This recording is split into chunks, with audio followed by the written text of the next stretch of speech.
On today's ChurchTechCast.com Screencast show, mixing tweets with your announcement loop.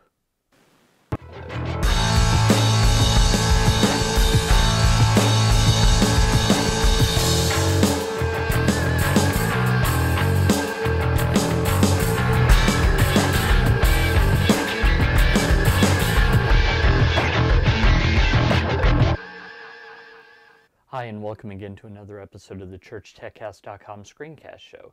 This is the show where every week we talk all about using software in the church. My name is Paul Allen Clifford. I'm your host.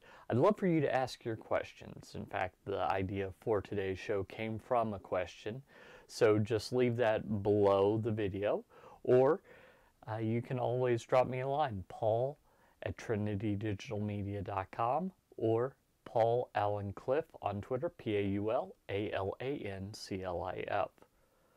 So let's head on over to ProPresenter 5. So here we are, I've got the announcement loop running, and someone asked me how to intersperse live tweets with announcements. And quite frankly, there's not an easy way to do this. As far as I can figure out, there's two alternatives, and neither of them are perfect. Alternative number one is you give up the idea of live tweets and you intersperse nearly live tweets.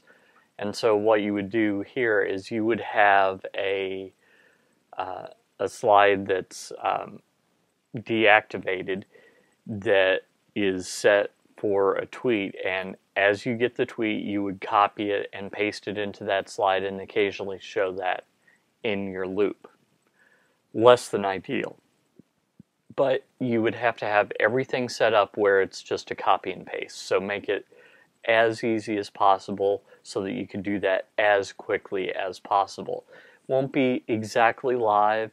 Maybe you could do several of them at a time and then intersperse them ever so often, but it would require an operator to keep adding them live, or you just have to do a batch of them and be content with them being a half an hour behind, an hour behind, whatever. So that's one way to do it. That's probably the way most churches are doing it. Let's talk about another way, though. If I head into the Twitter link here, I assume that it's going to keep my Twitter account working here. Let's do a search for Church Tech. Why not? Okay. So if we do a search for the hashtag Church Tech, and let's say you're doing this for a conference or something like that, you'll notice that I have my tweets in here. I use that hashtag fairly often, so that's one reason that I did this. So you can obviously just pick and choose the ones that you want. So you can do this one and then go back up and do this one, then go down and do this one. So that's really how you get the order that you want. So this is what I suggest.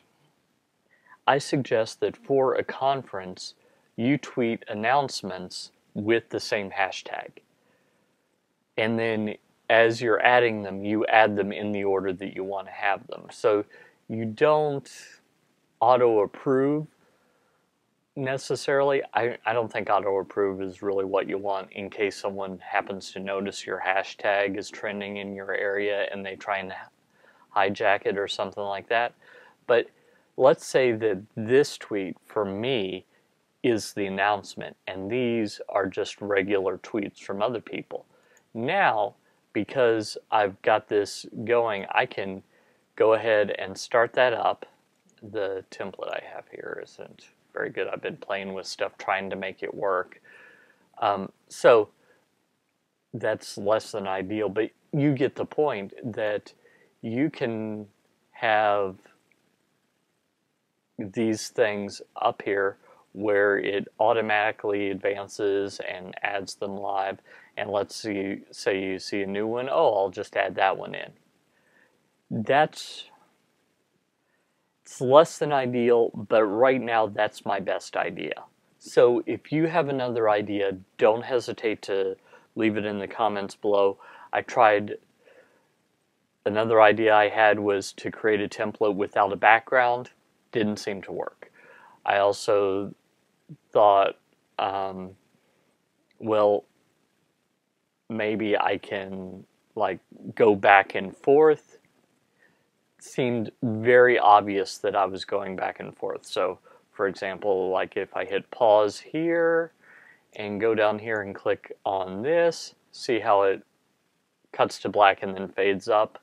So that's less than ideal. I'm trying to figure out a way to do this. Here, let me move this over. And maybe if I change this to default, the default transition, and make sure that that's the same over here, maybe we could do that. That's probably the best. That's the only way that you can get true Twitter slides with true worship, true just formatted slides, is to make sure that they're both set on cut, not cross dissolve, and you can cut back and forth. So those are your three ideas. It's really, none of these are really designed for that. I will say that one thing that you need to do is make sure that you do not have it in this mode. You want to go up here and click this so that you can have both of these windows open at the same time so that you can go back and forth. Hitting play, there we go, to take it to the tweets, and then clicking on the slide you want to get back to the slide loop. So those are your three options, and so I hope that that helps anyone that has that issue. Well, I hope that helped you. That is just one of the strategies that you can employ with trying to figure out how to make ProPresenter do things that maybe Renewed Vision hasn't decided to have it do just yet.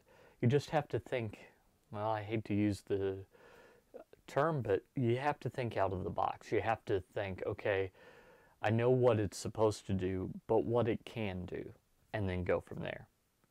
If you like this content, don't hesitate to subscribe by heading over to trinitydigitalmedia.com/gifts, and I've got a couple of gifts there for you, and you can get my email newsletter, which I send out at least once a week, every week, and we'll just keep in constant contact. That's also a great way to ask your questions, by the way, because that you just have to hit reply and you can talk to me directly.